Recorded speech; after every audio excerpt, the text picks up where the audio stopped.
Page 6, America. I'd like to talk about a few things here. They're introducing the dotted quarter note and the single eighth note, or a dotted rhythm. You've already had dotted rhythms to a certain point. You've had dotted half notes. Just remember, no matter what the note is, the dot gets half the value of the note. That's across the board. Just remember that and you're fine, no matter what the notes are. Dotted quarter note, we're in 3/4 time here. So a quarter note gets one count. Therefore, the dot gets a half a count. Put them together, it's 1.5 counts. I count it as 1 and 2 and 3. That's all eighth notes. 1 and 2 and 3 and quarter note gets 2 eighth notes. It's the same as 2 eighth notes tied together. So a dotted quarter note is going to be the same as 3 eighth notes tied together. So I go 1 and 2, and that's what it gets. Look at the second measure here.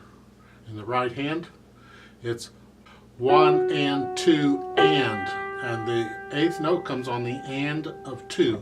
1 and 2 and 3 and 1 and 2 and 3 and 1 and 2 and 3 and that's the way they work. So you can work out any dotted rhythm if you just break it down really, really slowly and count it carefully. That's the big thing that's going on here. I want to point out a few things with the right hand I would suggest you do here. You already know in the second measure that you're crossing. You're in this position, okay, in G position, and you're crossing over the thumb to get the F sharp. That happens in a few places, so it's fine. That's normal on the piano. We do that. And the second line, see those D's starting in the third measure? Well, I don't like using the same finger on repeated notes most of the time. In this case, and I'll introduce you to this to kind of get you going on it, I'm going to recommend that on these D's you do a 5, 3, 4, 5. So it's, and this takes a little practice. That's why we start now and we kind of build up. You get used to it after a while, and believe me, if you get into advanced music, this comes in very handy. So try it now. It's a little harder, but try it. And then the last measure on the C's, the first one's with a 4, and then I suggest a 3, 2, and then for the next measure, a 4 again. On those. Then in the last two measures, in the right hand, they're saying to do a 5, 3, 2, 1, and then cross over to get the 2. I have a different method. What I try and do is I don't want to cross over the thumb any more than I absolutely have to.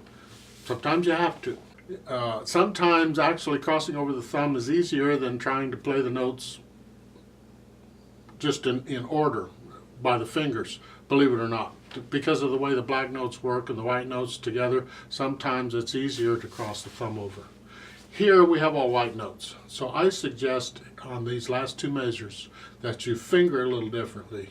The high E there is 5, and I suggest you put a 4 on the C. You see, you have an interval of a third. If we had intervals, I don't know. A third has got one note in between. Okay. This is common in piano to use the 4 and 5 fingers, 4th finger and 5th finger, when the distance is a third or less. All right.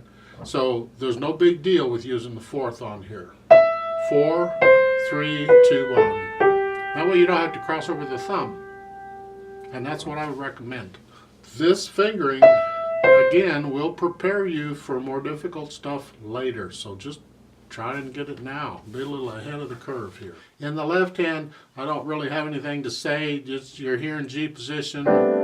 You're staying in G position except when you go to the 5/7 chord. There at the first measure of the last line, sort of. It starts with the last measure of the second line.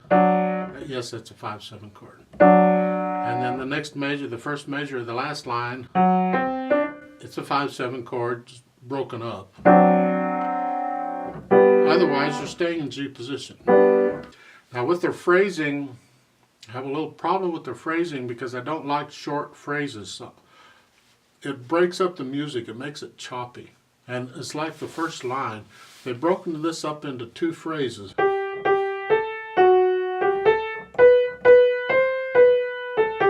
And then another one. It's like they're using two measure phrases.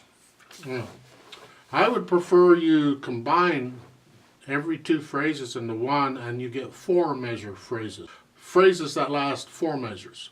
For instance, I would have the first line be one whole phrase. I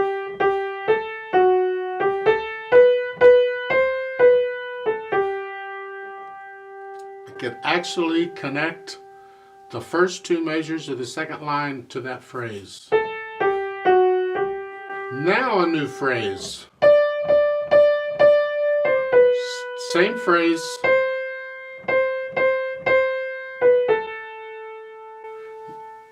And this can go either way. You can start a new phrase there on the second measure of the last line, or you can just keep the same phrase you're going. Actually, it's probably better to start a new phrase with the second measure of the last line.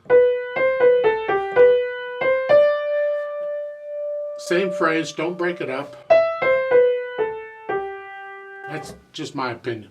All right, I'm re-editing the measure. You can phrase it like they've got it. That's how you prefer.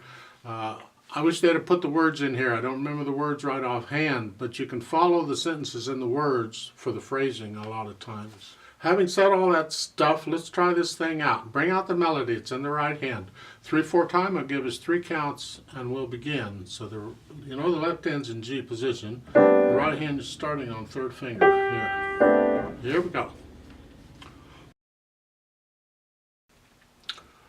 1, ready, go.